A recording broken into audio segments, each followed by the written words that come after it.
I think it's fair to say that Star Trek The Next Generation did an awful lot to shape the future of not just the franchise, but all of science fiction television. And it did this through various ways. Through how it built out and expanded and developed the universe, how it was written, how the characters were developed. But I think one way that is often overlooked in favour of Deep Space Nine, which arguably took this to the greatest extent, is the use of recurring guest stars. And another thing that is credited to a later episode of TNG is looking at the little guys in the episode Lower Decks, a mantle which is of course then taken on in the show Lower Decks. But actually, I think all this began far earlier than people think, in Season 6 of Star Trek The Next Generation, with the episode Realm of Fear. Hello everyone, this is Venom Geek Media here, and yeah, today I am going to be talking about Realm of Fear. Why? Well, because I've wanted to for a very long time, and much like when I did that little rant/gush about the Augments arc of Enterprise, I think this is a brilliant little Star Trek story which doesn't tend to get too much attention. It's a very run-of-the-mill episode in many respects. But actually, it's, I think, a very good example of why TNG was great, why it lasted so long. But we're getting ahead of ourselves. So let's talk about the episode itself. So, for those of you who don't remember, the broad brushstrokes of this episode is that Lieutenant Barclay goes on a mission to a derelict ship. They don't know what's happened to the crew, they've disappeared, and he has to go through the transporter, and it then comes out that Lieutenant Barclay is actually terrified of the transporter. And he eventually muscles up the courage to go through with it and get in the transporter, and that's when he sees something in the transporter. Cue the rest of the episode, and he starts to think that he's suffering from a condition known as transporter psychosis, or that something's very wrong. Barclay initially thought it was some kind of alien life form because it looks a bit wormy, but when he actually grabs onto it, it's a person, and he successfully rescues the crew of the derelict ship. That's the plot of Realm of Fear, and that is, as I said, a very broad brushstrokes of the episode. I'm guessing most of you can remember it pretty well anyway. So, the reason I want to talk about this episode in particular is because it showcases two of TNG's recurring guests, that being Lieutenant Barclay and Chief O'Brien. These are perhaps two of Star Trek's most fan-favourite characters, for very different reasons, but it's a nice break from the usual TNG fare, where generally it would be one of these characters paired up with a member of the main cast. This is not devoid of the main cast by any means, but it's certainly a main cast light episode. In fact, in this episode, the main cast really become the supporting cast, and the main characters are Barclay and O'Brien. So, what I want to do now is contrast these two characters, and in fact the two actors that play them, because actually the actors themselves are in very different and interesting places in their careers. They're both, of course, now very famous and well-known character actors, but at the time they were in very different places in their careers. So Chief O'Brien is, of course, played by Colm Meaney, and originally his role as Chief O'Brien was just a nothing role. It was just, you're the guy doing the transporter. But they made him a recurring role because they really liked Colm Meaney. He got on really well with everyone on set. Nothing but good things have been said about him.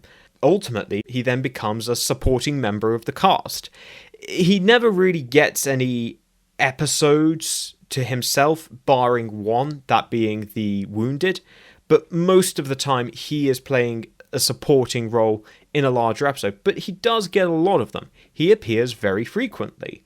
Now, it's worth pointing out that I think at this point, Colm Meaney isn't a huge star yet, and so I think this explains perhaps the discrepancy, because when we flip over to Lieutenant Barclay, played by Dwight Schultz, who has already at this point been in the A-Team and has, done very well for himself there, what this has meant is that he has come on to Star Trek The Next Generation as a known actor, and he's been able to get dedicated episodes, as well as also appearing occasionally in the background of other episodes. That seems to more be a case of how TNG was shot, i.e. you had a guest star, famous guest star from other TV shows, shoot all their scenes on one day, and pop them into various episodes as and when was needed. I think another interesting thing to point out is that Barclay and, of course, Dwight Schultz wasn't as prominent in the various spin-off series. He would appear in Star Trek Voyager, and I would argue he had some excellent episodes in Voyager, but ultimately he is not as involved with the future of the franchise, as of course Colm Meaney will become, being a member of the main cast of Star Trek Deep Space Nine. Now the next thing I want to do is really contrast the two characters. I've talked a lot about the actors and how they're really in two different places, but I think this then actually goes into the characters, because O'Brien, an NCO, who is, well, he's transporter chief, he's relatively high up the sort of totem pole of that sort of hierarchy. Contrast that with Lieutenant Barclay, who, even though he outranks O'Brien, in terms of where he fits within his own hierarchy of commissioned officers, he's not at the bottom, but he's still sort of in the middle to lower half of the overall hierarchy. None of these two characters are particularly senior, but there's an interesting dynamic there in terms of where they stand within their own relative hierarchies and authority structures. The other thing to then contrast with is how they are as personalities. O'Brien, from what we can tell, is extremely personable. He's a nice guy, he gets on with everyone, you see him hanging out in 10 Forward, having bar fights, in only the finest traditions of his country, while Barclay is a lot more reserved and a lot more socially awkward. And I think this ultimately produces an interesting dynamic which kind of serves to support the overall theme of the episode. So what is the theme of Realm of Fear? Originally I was thinking that the theme was fear, or facing one's fears. But actually I don't think that is the theme. I think the theme can be defined more singularly as courage. Now, courage means an awful lot of things. It means facing your fears. In the case of Lieutenant Barclay, this means getting in the transporter repeatedly to solve the mystery ultimately and save these people who were trapped in there. We also then hear about how Chief O'Brien faced his fears when he had to go and repair a power conduit which was just infested with Tellarian hook spiders, and now he's no longer scared of spiders. He even has a pet tarantula. That's one aspect of the episode, but thinking about it, that's not the only part of the episode, because there's more to it. There's Barclay thinking that he's developed transporter psychosis, and he tries to hide it. He's scared of showing weakness to an extent. This marks a development in that initially he is sort of dismissed and told, oh, don't worry about it, this, that, the other, but he resolutely sticks to his guns.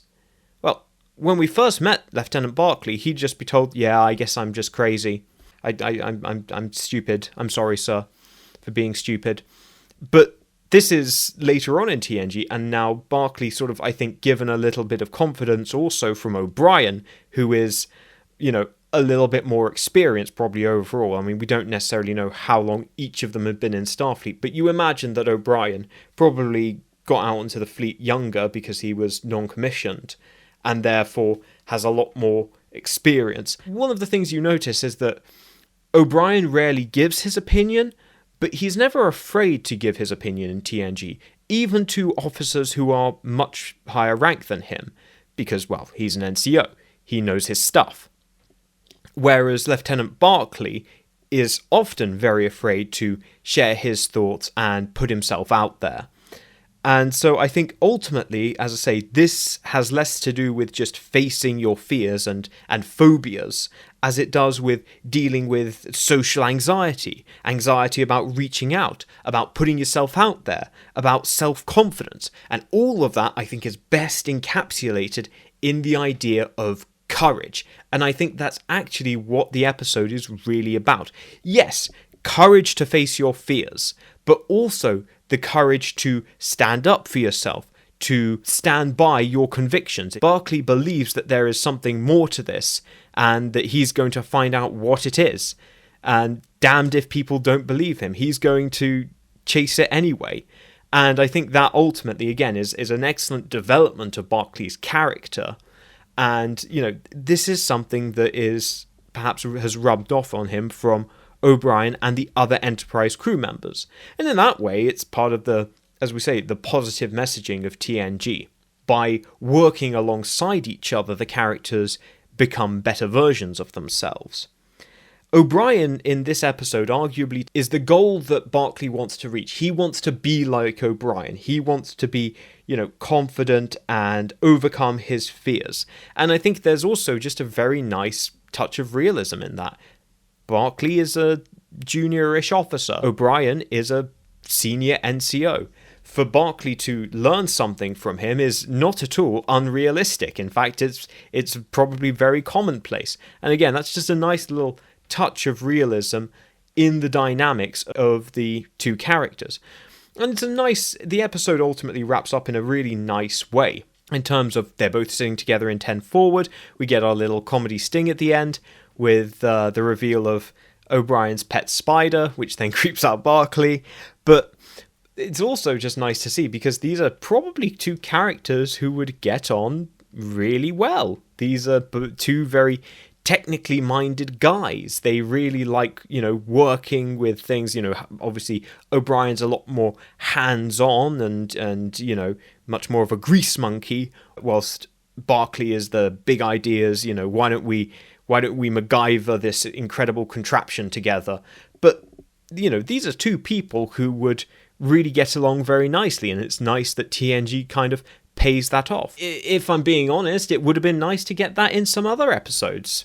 It's still a very nice thing that TNG did with putting these two characters together and letting them really have the spotlight. So the other thing that I briefly want to talk about this episode and why I like it is how it treats the transporter. The problem with the transporter in TNG is that it is very, very powerful. In fact, it's potentially universe-breaking.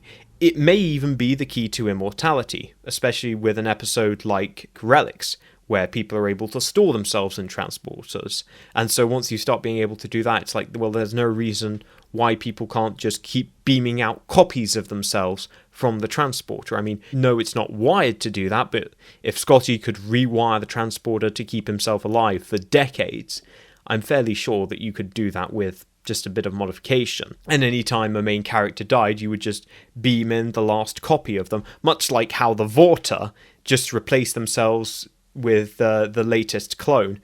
What I like about this episode is that it nerfs the transporter by just giving us this idea of transporter psychosis. It's a good way of saying, actually there are some dangers to transporters with long-term use. This might develop. Now ultimately it's not the case, and transporter psychosis was cured ages ago, but I even like the idea of transporter psychosis in that it links back to TOS. I mentioned previously that in TOS, the idea of people having mental breakdowns and suffering other nervous ailments as the consequences of long-term space travel is relatively open and clear. It's talked about quite frequently in TOS that people will suffer from various mental illnesses, particularly by the conditions imposed on them by space travel. And so transporter psychosis in that way, that's a very TOS thing. You can imagine that being an episode of original series. So it ties back quite nicely to that. I kind of wish they would have kept something like that to just make transporters that little bit unreliable, that little bit dangerous. Just take away some of its power. But in any case, I like that aspect of the episode, and obviously the main point of the episode is the characters Barclay and O'Brien, and really casting a focus on the two of them together. And I think it's an excellent episode for it. Good example of why TNG is so successful. Because you take two minor characters and you focus an episode on them. And even though the plot line, people trapped in a transporter, been done a million times. But it doesn't matter, because you're doing it in new and interesting combinations. TOS did this a lot.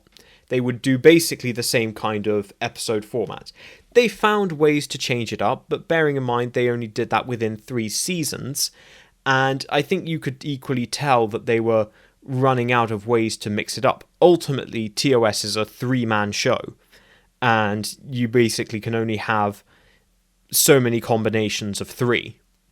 Whereas with something like TNG, with a much more expanded cast, you can kind of avoid noticing that you're watching the same plot lines over again because they're being done with different characters and they're exploring those characters in unique and interesting ways. Each character in TNG serves to highlight certain aspects of the other, which is why it works so well. It's why they bounce off so well.